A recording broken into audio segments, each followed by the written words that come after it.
ልቤን በጣም ተደጋጋሚ ከበፊቱ ከነበረው በፊት ከምኖርበት ህይወት ላይፍ ውጪ በጣም ተደጋጋሚ ድካም፣ ስተኛ ማፈን ምናምን ነገሮች ነበሩና በሁለቱም ሳምባዎች ላይ ከባድ የሆነ ፋይብሮሲስ አለና በጣም ከባድ ነው። በተለይ ደግሞ ሲያፍን ኦክሲጅን ስታጣ ደግሞ እኔ በቃ እስከ መንፈራፈር ሁሉ ደርሳለሁ።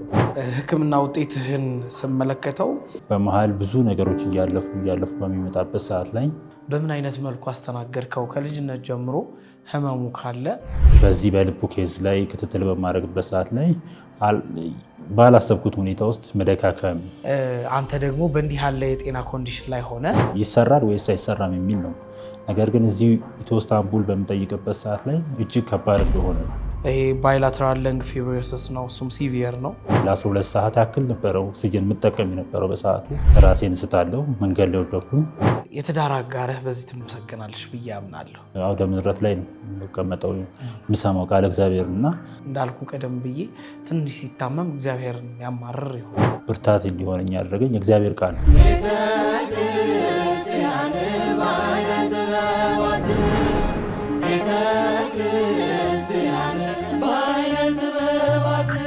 እንግዲህ በዛሬ መርሃ ግብራችን ልዩ የሆነብኝ ክስተቱን ደግሞ አብረን የምናወራው ወንድማችን ታምራትን ይዤላችሁ ቀርብ ያለው ማን ነው ምንድን ነው የሚለውን በህብረት ሁላችንም አብረን የምናይ ይሆናል። አብራችሁ እንድትቆዩ ግብዣዬ ነው። መልካም ቆይታ ይሆንላችሁ።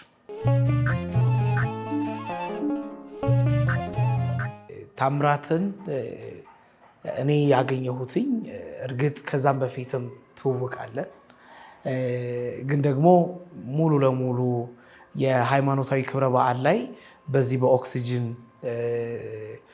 ሁኔታ እሱን እየተጠቀምክ ሳገኘህ በጣም ልዩ ነው የሆነብኝ።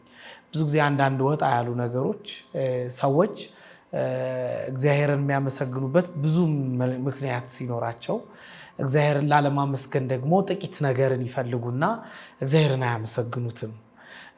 አንተ ደግሞ በእንዲህ ያለ የጤና ኮንዲሽን ላይ ሆነ እግዚአብሔርን ለማመስገን ተገናኘ እንደ እግዚአብሔር ፈቃድና ታምራት ማን ነው? እስቲ ስለአንተ ስለራስህ ንገረን እባክህ። እሺ፣ በቅድሚያ አመሰግናለሁ። ስሜ ታምራት ጌታቸው እባላለሁ። ተወልጄ ያደግኩት እዚሁ አዲስ አበባ 6 ኪሎ መነን አካባቢ ልጅ ነኝ። እኔ ማለት ያው ከዚህ ቀደም በብዙ ወጣት ብዙ ነገሮች ሰርቼ የምንቀሳቀሰው ነበርኩኝ።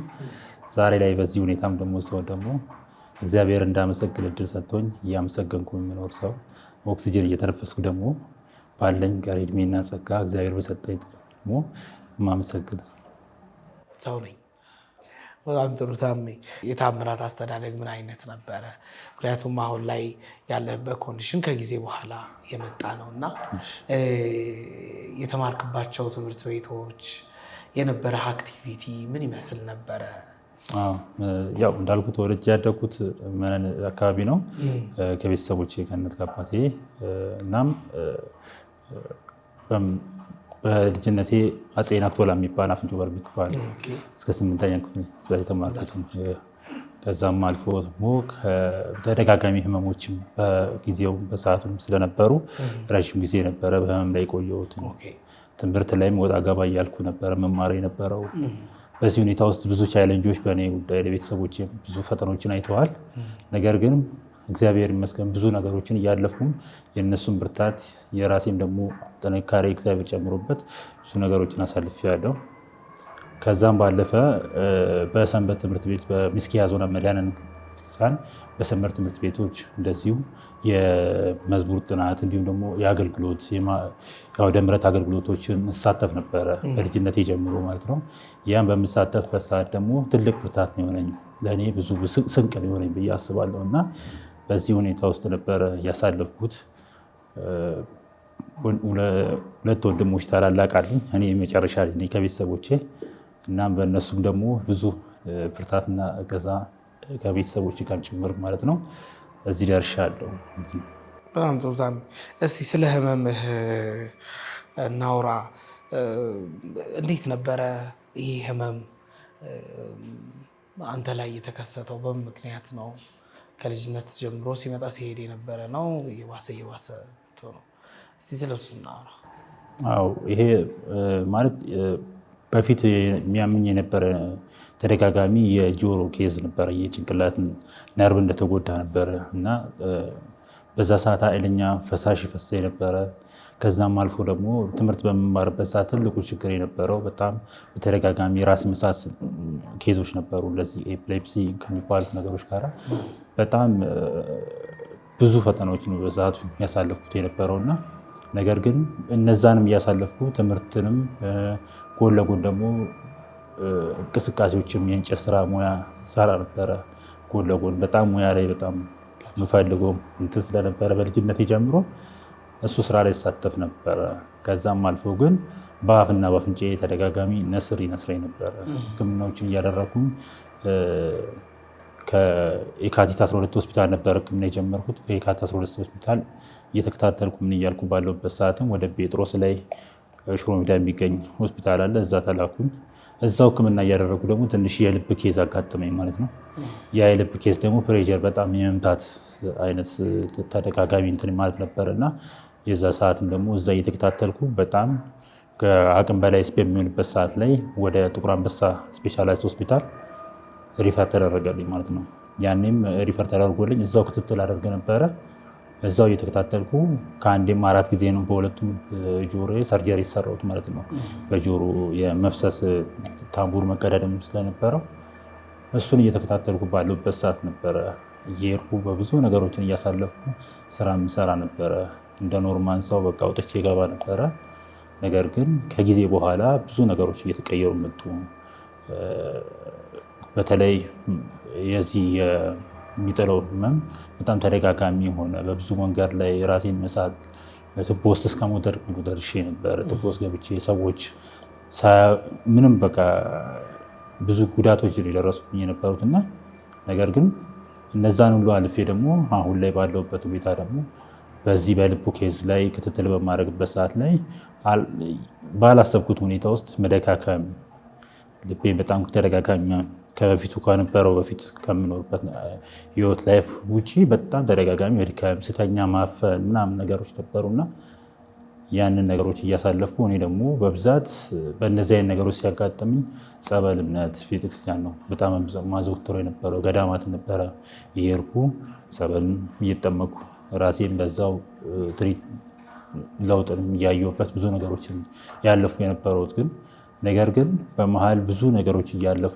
በሚመጣበት ሰዓት ላይ ድንገት እንደዚሁ ተመሳሳይ የልብ መደካከም ስሜት ሲመጣ ራሴን ስታለው መንገድ ላይ ወደኩኝ። ከዛ ወሰዱኝ ሆስፒታል በአምቡላንስ። ያኔ ነው ከፍተኛ የሆነ የቀይ ደም ሴል ኦቨር መጨመር አይነት የተነገረና በሰዓቱ ይገርማል በጣም ከባድ ቻሌንጅ ውስጥ ነበርኩ።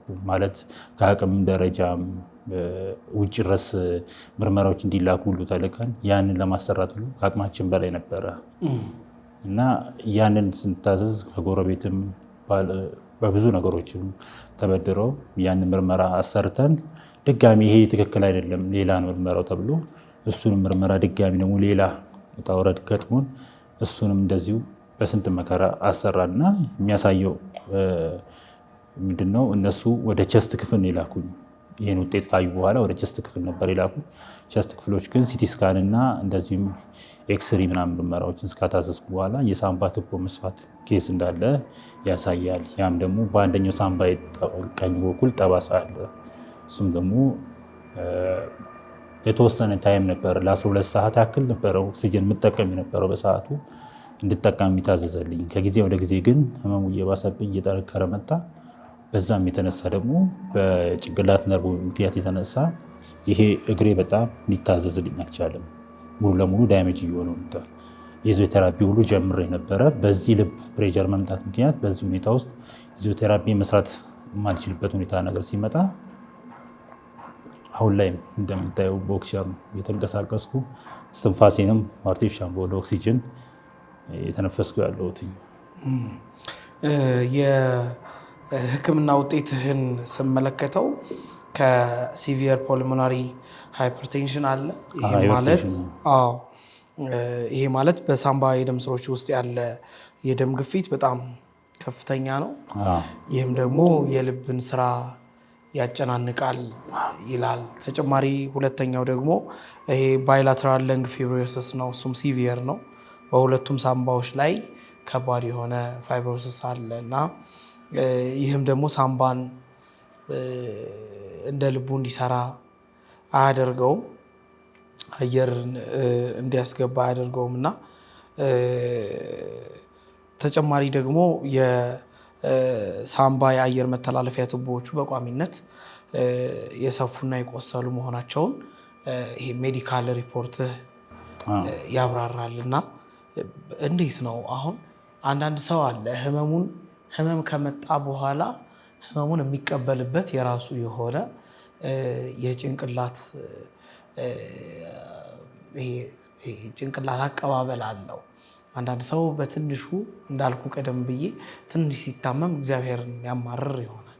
አንዳንዱ ደግሞ ይህንን አይነት ደግሞ በርከት ያሉ በሽታዎችን ይዞ ብሎ ደግሞ እግዚአብሔርን ያመሰግናልና በምን አይነት መልኩ አስተናገድከው? ከልጅነት ጀምሮ ህመሙ ካለ እንዴት ነበረ የነበረህ ስሜት?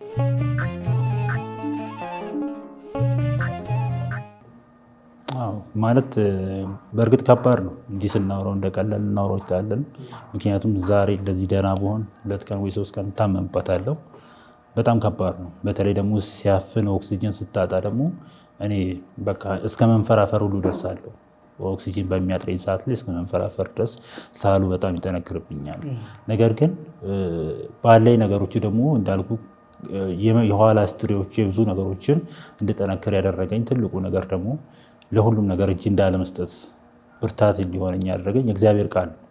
ምክንያቱም አጽናኝ መጽሐፍ ቅዱስ ስለሆነ ብዙ ጊዜ መጽሐፍ ቅዱሶችን እንትን ላለው ከዛም አልፎ ደግሞ እንዳልኩ ምስኪያ ዞና መድኃኔዓለም ገዳም አልጠፋም። ዘወትር አውደ ምሕረት ላይ ነው የምቀመጠው የምሰማው ቃል እግዚአብሔር እና እነዛ ነገሮች ለእኔ ስቅ ናቸው ብዬ አስባለሁ። ብዙ ነገሮችን ከዛም አልፎ ደግሞ በሰንበት ትምህርት ቤቱም እሑድን እንዲሁም ደግሞ ከዛም አልፎ ከባለቤቴ ጋራ ማህበረ ቅዱሳን 40 የጸሎት ፕሮግራም ነበረ። በዛ ሰዓትም እንደዚህ የጸሎት ፕሮግራሞችን እሳተፍ ነበር። እነዛ ነገሮች ለእኔ ዛሬ ስንቅ ሆኖኛል ብዬ አስባለሁ፣ ብርታት ሆኖኝ ብዬ አስባለሁ እና መጽሐፍ ቅዱስ ላይ መዝሙር 150 ላይ ከቁጥር 6 ላይ እስትንፋስ ያለው ሁሉ እግዚአብሔርን ያመስግን ነው የሚለው እና እኔ እስትንፋስ እስካለኝ ወይም ደግሞ ያጣሁት ነገር ነው አይደለ? ይሄ ነገር ባይኖርስ ምንም ነገር ባይኖርስ ግን አማራጭ የሆኑ ነገሮች ሲሰጠኝ ደግሞ ባለኝ ነገር እግዚአብሔር እንዳመሰግን እድሉ ስለሰጠኝ አሁንም ቢሆን ተመስገን ነው ብለው። ትክክል፣ እውነት ነው። እንደው እግዚአብሔርን ማመስገን እንዳለ ሁሉ የትዳር አጋርህ በዚህ ትመሰገናለች ብዬ አምናለሁ። ወደ ትዳር ህይወት መቼ ነበር የገባህ? ማለት የሚገርም ከባለቤቴ ጋር ያው አሁን ወደ 12-13ኛ ዓመታችን ሊይዝ በትዳራችን። ነገር ግን በዛ ሁኔታ ውስጥ ደግሞ እንደዚሁ የማታ ትምህርት ማር ነበር፣ የቀን ትምህርት በዚህ በጣም በሚያመኝ ሰዓት እያቆራረኩ በምበት ሰዓት ላይ የማታ ትምህርት ማር ነበር እና እዛው ምስኪያ ዞና መድኃኔዓለም ቤተክርስቲያን ነበር የተገናኘ ነው። ቤተክርስቲያን ሰንበት ትምህርት ቤት በዛው ተዋወቀን። በዛው የማታ ትምህርት አብረን እየተማርን አብረን አገልግሎቶችን እየተሳተፍ በብዙ ነገሮችን አሳለፍኩ ማለት ነው። ዛሬ ላይ እስካሁን ካለሁበት ድረስ በብዙ ነገሮች ብርታት ሆናኝ፣ አቅም ሆናኝ፣ እንዲሁም ደግሞ ፈጣሪ በሰጠን እድሜና ጸጋ ደግሞ የሁለት ልጆች አባት ነኝ። እሷም በዚህ ሁኔታ ውስጥ ደግሞ ብዙ ፈተናዎችን በእኔ አይታለች፣ ብዙ ስቃዮችን አይታለች እና ካለፈችበት ታሪክ ደግሞ ብዙ ነገሮችን ስታስብ ወጣትነት ብዙ ነገሮችን ዋጋ ያስከፍልሃል፣ ብዙ ነገሮችን እንድትመለስ ያደርጋል። የእሷ ደግሞ ጥንካሬ ለእኔ ትልቅ ብርታት ነው እና ስታመም እንኳን ውይ ምንድን ነው ምናምን የሚባል ነገር የለም፣ ብርታትን ነው ለእኔ የሚሰጠኝ የነበረው እና ቃላት የለኝም። ለእሷ ያለኝ ትልቅ እግዚአብሔር የሰጠኝ ትልቁ ስጦታ ነው የማምነው። እውነት ነው። በዚህ ሁሉ ውስጥ እግዚአብሔር ማመስገን መቻል ማለት የባለትዳር ደግሞ ሆነ አጋርህ ሲደግፍህ ትልቅ ነገር ነው ብዬ አስባለሁ። እስቲ ስለ ሕክምናው ሂደት እናውራ። ጥቁር አንበሳ ይሄንን ሪፖርት ከሰጡ በኋላ ምን አይነት ነገሮች ሆነውልህ ነበረ? ተከናውነውልህ ነበረ? የውጭ ፕሮሰስም እንደነበረ ሰምቻለሁ እና ወደ ውጭ ድረስ ሄደህ እንድትታከም ተብሎ ነበረ። ያም መሆን እንዳልቻለ ሰምቻለሁ እና ሲሰሩ ጥቂት ትነግረኝ። አሁን ላይ እንዳልኩ ብዙ አይነት ክትትሎች ናቸው ማደርጋቸው በዛው ጥቁር አንበሳ ሆስፒታል ውስጥ ማለት ነው። ከ5 በላይ ነው ክትትል ማደርጋቸው እና ከነዛ ውስጥ ደግሞ ይሄ ዋናው ትልቁ ደግሞ የሳምባዬ እና የልቡ ኬዝ ነበረ። እነሱ እንደሚሉኝ ከሆነ ደግሞ አሁን ላይ ባለበት ሁኔታ በጣም ክትትል ያስፈልግሃል። አንደኛ የግፊቱ፣ የስኳሩ እነዚህ ኮንትሮል ባልተደረጉ ነገሮች ውስጥ ምንም አይነት ውሳኔ ማድረግ አንችልም ብለው ነበር። ነገር ግን በግልም እንደዚሁ ሌላ የሕክምና አድርጌ የነበረ ኢትዮ ኢስታንቡል እዛ ሄጄም ደግሞ ውጭ ድረስ እስከ ቱርክና ህንድ የሕክምና ቦርድ ውሳኔዎች እና እንዲሁም ደግሞ ውጤቶቹ ሲቲ ስካን ውጤቶች ምናምን አሉ። እነሱን ሁሉ ልኬ የእነሱ ምላሽ ነው አሁን ላይ እየጠበቅኩ ያለሁት እና ምንድነው ይሰራል ወይስ አይሰራም የሚል ነው። ነገር ግን እዚህ ኢትዮ ኢስታንቡል በምጠይቅበት ሰዓት ላይ እጅግ ከባድ እንደሆነ ነው ማለት አንደኛ በገንዘብ ደረጃ እጅግ ከባድ ነው። ከ6 እስከ 7 ሚሊዮን ብር ነው ይፈጃል የሚል እንትን የሰጡኝ። ከዛም አልፎ ተርፎ ደግሞ ንቅለ ተከላው ሙሉ ለሙሉ ይሄ ስላለ ንቅለ ተከላ ስለሚያስፈልገው ያንን ደግሞ እጅግ ሪስክ ውስብስብ ያለብኝ የራሴ የጤና ሁኔታዎች ከነርቡ ጋራ ከዚህ ልብ ጋራ እንዲሁም ደግሞ እነዚህ ስኳርና ግፊት በሚኖሩበት ሰዓት ላይ ያንን ለመሰራት በጣም ከባድ እንደሚሆንና እግዚአብሔር እስከሰጠ እድሜ ደግሞ በተቻለን አቅም እንሞክራለን ነው ምላሽ የሰጡኝ። በጥቁር አንበሳ ሆስፒታልም ደግሞ ልዩ ክትትል እያደረጉልኝ በብዙ ነገሮች አሁን ላይ የተሻለ እንትን እየጠበቅኩ ያለሁት ከእግዚአብሔር ጋር። በጣም ጥሩ። አሁን ላይ በጣም ለአንተ አስፈላጊ የሆነው ነገር ምናልባት ለምዕመናን ትምህርት ትሆናለህ ብዬ አምናለሁኝ። ኦርቶዶክሳውያን በብዙ ችግር ውስጥ በብዙ ወጀብ ውስጥ እግዚአብሔርን ማመን በእግዚአብሔር ጸንቶ መቆየትና እግዚአብሔርን ማመስገን መቻል በጣም ትልቅ ነገር ነው ብዬ አስባለሁ። ለእኔ ብዙዎቻችን ያልቻልነው አንተ ግን የቻልከው ነው። እንደዚሁም ደግሞ ለብዙዎቻችን ደግሞ የሚቻል ለአንተ ደግሞ ያልተቻለ ነገር ይኖራል ብዬ አስባለሁ እና አሁን ላይ በጣም ያስፈልገኛል ብለህ የምትለው ነገር ምንድን ነው? ይሄ ከሕክምናው በታች ማለት ነው። ሕክምናው በጣም ያስፈልግሃል፣ እውነት ነው ብሎ ግን ከዛ በታች ያለ እስኪ በጣም ማለት ሕክምናው እንዳለ ሆኖ የሚገርም በየዕለቱ የሚወጡ ወጪዎች አሉ። በተለይ ለዚህ ኦክሲጅን ማስሞያ በቀን እስከ 1,000 ብር ነው ኦክሲጅን የሚሞሉት። አሁን እንደውም ቦታም ከመቀየር የተነሳም ትንሽ የትራንስፖርትም ደግሞ በጣም እየከበደኝ ያለው ነገር ቢኖር ከዚህ እንጦጦ ማርያም ነው ያለሁትና እንጦጦ ማርያም ቤተክርስቲያን አካባቢ በምኖርበት ሰዓት ትራንስፖርት እንደልብ አላገኝም። ከዛም ደግሞ ወደዚህ ለማምጣት እንትን ነው በራሳቸው ግምት ነው ሂሳብ ሰርተውልኝ ወደ ሆስፒታልም ስመጣ እኛ ድረስ እዛ ድረስ አለመምጣት አይነት የርቀት አይነት ስሜት ስላላቸው ዳገትም ስለሆነ ኦክሲጅን እንኳን ሳስሞላ 1500 ብር ነው ለላዳ ከፍለው ማለት ነው። ከኦክሲጅኑ ክፍያ ውጭ አጠቃላይ 2500 አካባቢ ድረስ ይከፈላል ማለት ነው። ከዛም ባለፈ ደግሞ እንደዚህ መድኃኒት የሚገዙ አሉ። እጅግ በጣም ብራንድ መድኃኒቶች አሉ። እነዛ መድኃኒቶች ደግሞ እኔ አቅሜ አይችልም። እነሱን ለመግዛት ደግሞ በጣም የሚያስቸግረኝ ነገር ቢኖር ደግሞ ካለመኖሩ የተነሳ በተለይ የነርቡ እና ብዙ ረዥም ዓመታት ወስድ የነበረው ሶዲየም ፐርኩሌት የሚባል መድኃኒት አለ። እሱ ደግሞ በጣም ውድ መድኃኒት ነው። እሱንም ያለማግኘትም ሲጠፋም ደግሞ በጣም የሚቸገርበት ሰዓት ነው እና ከሱም አልፎ ተርፎ ደግሞ ይሄ ቢያንስ ተንቀሳቃሽ ባግ ሆስፒታል ኦክሲጅን አለች በቦርሳ የምትያዝ እና እሷን ባገኛት ለእኔ ትልቅ እገዛ ያደርጋል ብዬ አስባለሁ። ምክንያቱም እሱም ኖሮ ደግሞ ቤት ውስጥ የሆስፒታል ውስጥ የሚቀመጥ ኮንሰንትሬተር ማሽኖች አሉ፣ አነስተኛ ያለው ቤት ውስጥ የሚቀመጥ ምናልባት እነሱ ነገሮች በቤት ውስጥ በኤሌክትሪክ በምጠቀምበት ሰዓት ላይ መብራት በሚጠፋበት ሰዓት ነው አንዱ ሲሊንደር አንስቼ ልጠቀም የሚችለው። ስለዚህ እነዛ ነገሮች በጣም ለእኔ ይጠቅሙኛል። ከውጭም አንጻር ከብዙ ነገሮችም ይረዳኛል ብዬ አስባለሁ። በጣም ጥሩ ታሜ፣ በህይወትህ በጣም ደስተኛ የሆንክበት ጊዜና በህይወትህ ደግሞ በጣም ያዘንክበት ጊዜን እስኪ ንገረኝ።